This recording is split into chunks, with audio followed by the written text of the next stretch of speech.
अस्सलाम वालेकुम स्टूडेंट्स। आज हम डिस्कस करेंगे एलिप्स के एलिमेंट्स के बारे में। तो कल हमने थोड़ा स्टडी किया था कि अगर कॉनिक के ऊपर कोई पॉइंट हो तो उसका फोकस से और डायरेक्टस से जो डिस्टेंस होता है अगर वो इक्वल आ जाए तो उसको हम पैराबोला कहते हैं। लेकिन इसमें यह है कि अगर वो ई के इक्वल आ जाए तो ई इसमें जो है वो एक पॉइंट है जिसको हम एक्सेंट्रिसिटी कहते हैं। ठीक है ना, एक नंबर है एक्सेंट्रिसिटी इसको कहते हैं। अगर ये लेस देन 1 आए ई की वैल्यू, यानी कि पी एफ और पी एम डायरेक्टर से डिस्टेंस और फोकस से जो डिस्टेंस है, अगर इसकी रेशो ई और लेस देन 1 हो तो इसको हम एक्सेंट्रिसिटी कहते हैं। ठीक है ना, तो यानी कि एक्सेंट्रिसिटी की वैल्यू इसमें लेस देन 1 होगी तो ये ऑब्जेक्टिव में भी आपको आ सकता है, तो ये एलिप्स कहलाता है। तो मज़ीद इसके ऊपर डिस्कस करते हैं हम। अब देखें पी एक पॉइंट है, इसका फोकस डायरेक्टर से डिस्टेंस और फोकस से। अब इसमें क्योंकि उसमें तो ई आ गया था 1, तो ई इन्वॉल्व नहीं था हुआ क्वेश्चन में, लेकिन ई इसमें एग्जिस्ट करता है। तो ये अंदर भी उसमें यानी कि हर जगह ये आपको उसकी वैल्यू मिलेगी ई की। तो डायरेक्टस की जो इसकी क्वेश्चन है वो -c/e² और फोकस के पॉइंट्स -c और 0। अब सी जो है प्रोडक्ट होता है ए का और ई का, तो उसके प्रोडक्ट को नाम सी दिया हुआ। तो पी का जो डायरेक्टस से डिस्टेंस है वो तो आपके पास ये आ गया x+c/e², क्योंकि ये इक्वेशन इसकी डायरेक्टस की है -c और e²। तो पी से अगर इसका डिस्टेंस आप फाइंड करें तो एक तो मैंने आपको बताई थी वैल्यू के लाइन और पॉइंट का डिस्टेंस भी लगा सकते हैं। तो अगर हम एम के ऊपर पॉइंट लेंगे तो एक्स कोऑर्डिनेट तो उसका गिवन है, तो वाई की जगह हम वाई रख लेते हैं। तो फिर अगर आप डिस्टेंस निकाल लें तो ये आपके पास x+c/e² आ जाएगा। इसी तरह अगर फोकस से डिस्टेंस निकालेंगे तो x+c², y-0 तो ये चीज़ आ गई। अब इसको आपने सिंप्लीफाई करना है, x² और y² वाली वैल्यूज़ एक साइड पे ले आए, 2cx कैंसिल हो गया।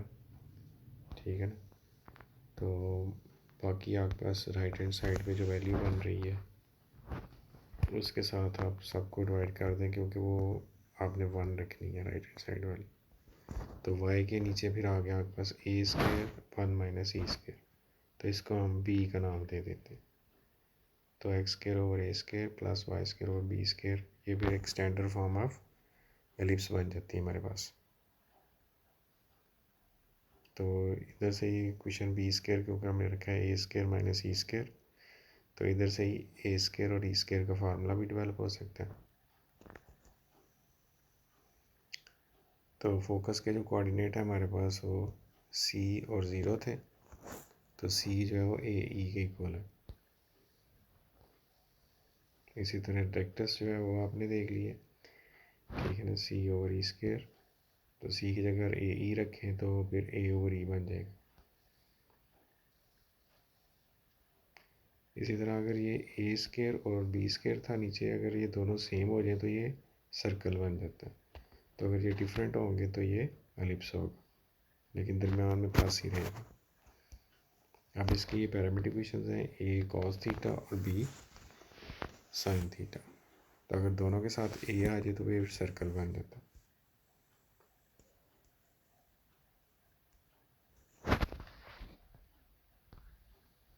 तो ये इसकी एक स्टैंडर्ड आपके पास फॉर्म है एलिप्स की, ये वाली। इसमें फोकस भी 2 होते हैं, डायरेक्टस भी 2 हैं, एक लेफ़्ट साइड पे एक राइट साइड पे।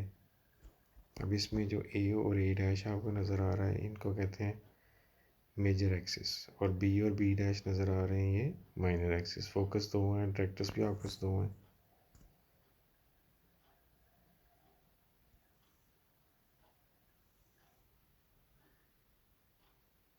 इसी तरह फिर लेंथ ऑफ मेजर एक्सिस अगर आप फाइंड करें तो वो 2a के इक्वल होगी। b और b' जो है माइनर एक्सिस कहलाते हैं, इनकी लेंथ 2b। तो a और a' को वर्टिसेस कहते हैं, b और b' को कोवर्टिसेस।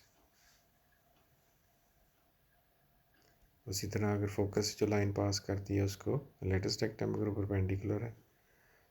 ठीक है ना, तो इसमें जो पैराबोला में लेटेस्ट रेक्टेंगल की इक्वेशन थी 4 है, तो इसमें जो है लेंथ जो थी, तो इसमें लेंथ जो है 2b² / a एलिप्स के लिए।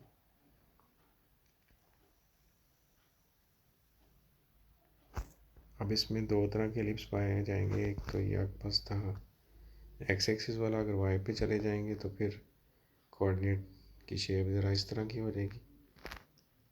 तो बी और बी डैश आप एक्सिस पे आ गए और ए और ए डैश वाई एक्सिस पे चले गए। तो फोकस भी मेजर एक्सिस पे ही होता है, तो वो भी वाई पे है। तो आप देखें एक्स कोऑर्डिनेट उनमें अब ज़ीरो हो गया और वो कोऑर्डिनेट शिफ्ट हो गया वाई की तरफ। तो ये कंडीशन सारी वो तब है जब आपके पास सेंटर जो है वो ऑरिजिन के ऊपर है 0 0 पे।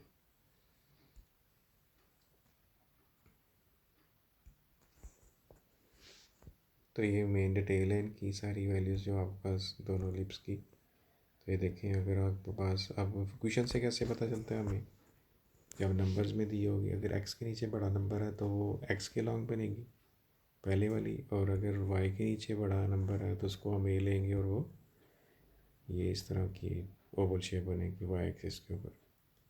फोकस इसके ऊपर जो है वो आपके पास अगर एक्स पे है तो सी ज़ीरो, अगर वाई पे है तो ज़ीरो है। डायरेक्टर्स एक्स वाले जो हैं x is equal to plus minus c over e square, y वाले होंगे तो y is equal to plus minus c over e square. अभी मेजर एक्सिस एक्सिस पे था तो एक्सिस की इक्वेशन थी y is equal to zero. इसी तरह वर्टिसेस ए और बी की वैल्यूज़, फिर सेंटर और एक्सेंट्रिसिटी की तो फिक्स है वैल्यू, और ऊपर C square is equal to A square minus B square, ये भी फिक्स है। Next length of major axis 2a थी, length of minor axis 2b, और लेंथ ऑफ लेट्स रेक्टम 2b स्केयर और a। अब क्वेश्चन इसका किस तरह का आएगा आपके पास, equation of ellipse having centre 0 0, focus जो दिया हुआ है आपको, वर्टेक्स दिए हैं और ग्राफ आपने ड्रॉ करना। वर्टेक्स दिया हुआ तो इसका मतलब ये a की वैल्यू दी हुई है, तो क्योंकि सेंटर 0 0 पे है तो वर्टेक्स का जो सेंटर से फासला बन रहा है वो 4 बन रहा है, तो ये आपके पास 4 हो गया। फोकस 3 फासले पे है तो सी 3 हो गया। तो इधर से आप ए स्केयर तो C square my is equal to A square minus B square वाला फार्मूला यूज़ करके बी फाइंड कर सकते हैं। तो क्योंकि ज़ीरो जो है एक्स कोऑर्डिनेट ज़ीरो चल रहा है तो इसका मतलब ये वाई एक्सिस के ऊपर है। पॉइंट्स आप प्लाट करें तो आपको पता अंदाज़ा हो जाएगा कि ये वाई के हैं। जो ए डैश होगा वही ए वाला पॉइंट होगा। अगर वो +4 है तो वो -4, बी आपने फाइंड किया है +7 और -7। फोकस एक 3 है तो एक -3।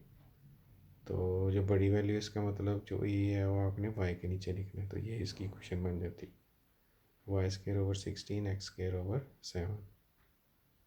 तो ये हमें पॉइंट से पता चला था कि ये फोकस ये जो एलिप्स है ये वाई एक्सिस के ऊपर है।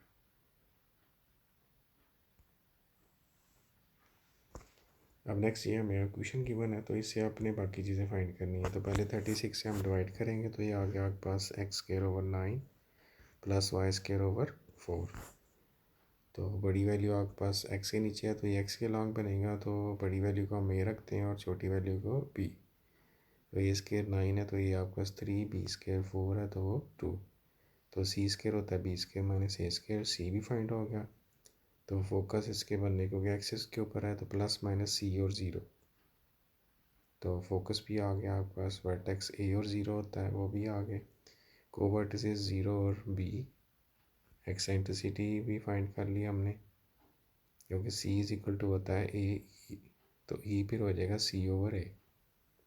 तो डायरेक्ट्रिक्स के coordinate x is equal to c over e square, वो भी फाइंड कर लिया हमने। लेंथ ऑफ लेटस रेक्टम भी इसकी, और ये इसको हमने प्लॉट भी कर दिया। ये देखें ए के पॉइंट थे 3 0, बी के पॉइंट थे 0 2, और फोकस इनके दरमियान में लिख दिया हमने।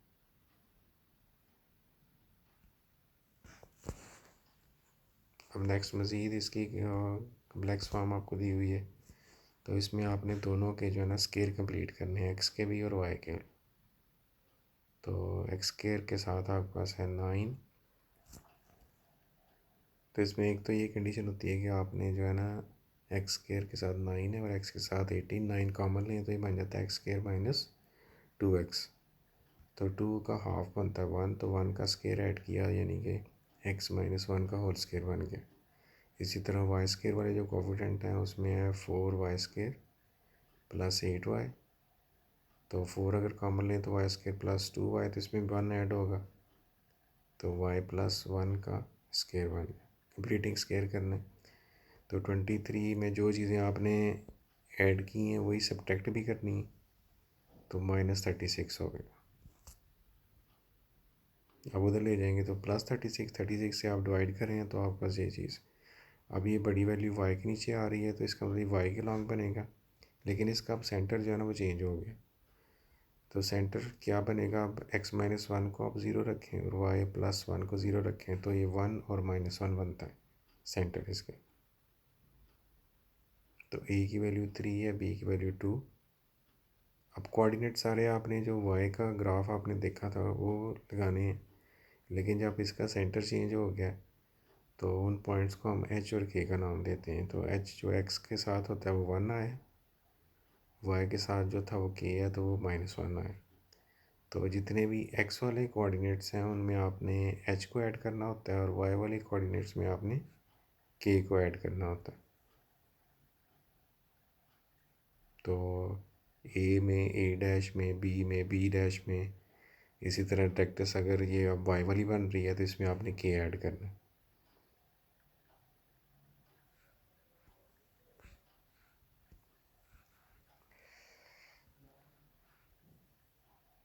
फिर देखें सारे पॉइंट्स लिखें, फिर उसमें आप इन सब को ऐड करते जाएं।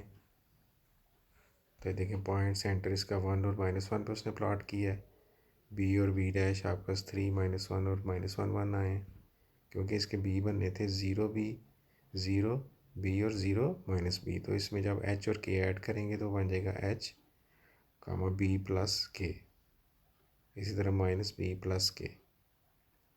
और a डैश क्या थे आपके पास, 0 a था और 0 -a था,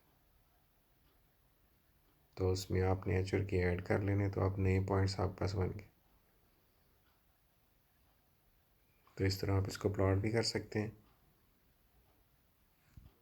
तो a और a डैश की वैल्यू, b और b डैश की वैल्यू और डायरेक्टर्स जो है इसकी वो भी फाइंड कर सकते हैं, +-c/e² प्लस इसमें k करेंगे क्योंकि ये y के लॉन्ग है।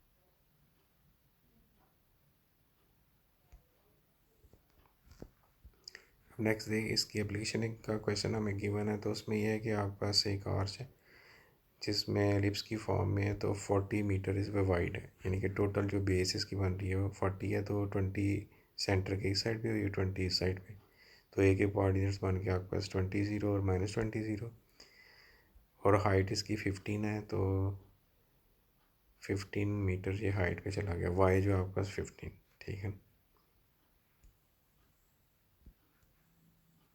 Find the height of the arc at distance 10 from the its centre. तो सेंटर 10 से आपने इसका जो है ना आगे हाइट जो है वो जैसे पी पॉइंट उसने शो किया 10 और 0, तो उससे वो कह रहा है कि इसका आपने हाइट फाइंड करनी है। तो हमने उसको ओरिजिन पे लिया है एक्सिस के ऊपर, तो 10 और 0 के ऊपर आपने हाइट चेक करनी। तो अभी हम क्योंकि एक्स के ऊपर है तो वो एक्स कोऑर्डिनेट तो 10 ही रहेगा, वाई कोऑर्डिनेट आपने फाइंड करना। तो पहले हमने जो पॉइंट्स दिए थे ना उसके मुताबिक उसकी इक्वेशन ले ली, तो वो बनती है x², क्योंकि x वाला ही बन रहा है, x के नीचे 20 का स्क्वायर, y के नीचे 15 का स्क्वायर और ये इक्वल टू 1।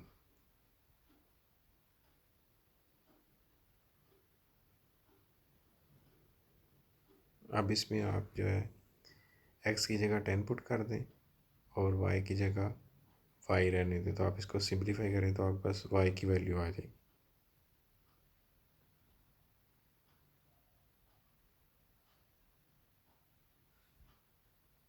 तो इन क्वेश्चंस को एक दफ़ा सॉल्व करेंगे तो मज़ीद ईजी हो जाएंगे आपके लिए।